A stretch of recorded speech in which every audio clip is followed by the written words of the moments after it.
Hi, this is Dr. Jason Barker with the Natural Athletes Clinic, and I want to talk to you today about plantar fasciitis.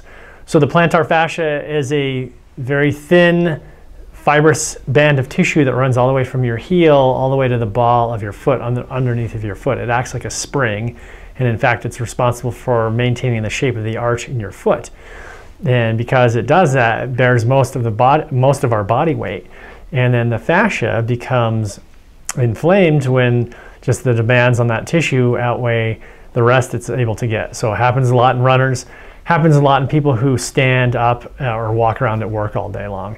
It can happen in both feet, or it can happen in one foot. It doesn't have to be in both feet. But this is much like any other inflammatory injury in your body, just like Achilles tendonitis or bursitis or other tendonitis. Plantar fasciitis is the same kind of injury. It's inflammation in a localized area of your body. So how can we take care of that? Well, one thing to make sure that you know about plantar fasciitis, and you've probably noticed this if you've had it, is that it doesn't hurt once you get warmed up and start running. So a lot of people will have this, and by the way, one of the key symptoms of having plantar fasciitis is getting out of bed in the morning and feeling like you stepped on a nail, because that tissue has become contracted and of course it's inflamed, and then overnight it stiffens up, and as soon as you get out of bed and put pressure down on that foot, it's very, very painful. But people find that once they get warmed up and kind of get moving around, the pain goes away. So they think, hey, I can go for a run.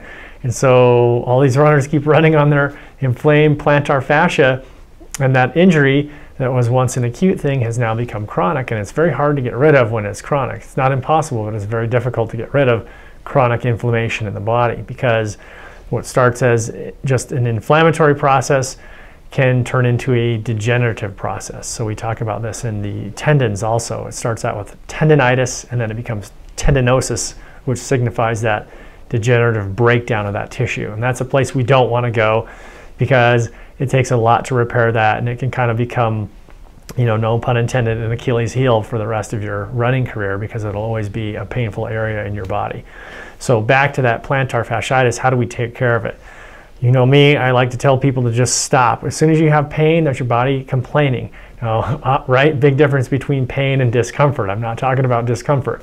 But if that area on that foot underneath there and along that arch starts to become painful, that's a sign it's inflamed, and that's a sign it's irritated, and that means you need to take a rest, okay? Don't let an acute injury become a chronic injury. If you take a few days off, maybe even a couple of weeks to get that fascia fixed and the inflammation down, you'll be good to go. You can go back to your running. But if you keep pounding it out, you're going to be dealing with that for a very, very long time. So less is always more when it comes to injuries. You want to take more time off now. What else can you do for it? Well, like I said, it's like many other inflammatory injuries. So we want to use some natural medicines to help get that inflammation down without completely squashing that inflammation, because we do want a little bit of inflammation to help heal that tissue up. But we want to get rid of a lot of it because it's so painful.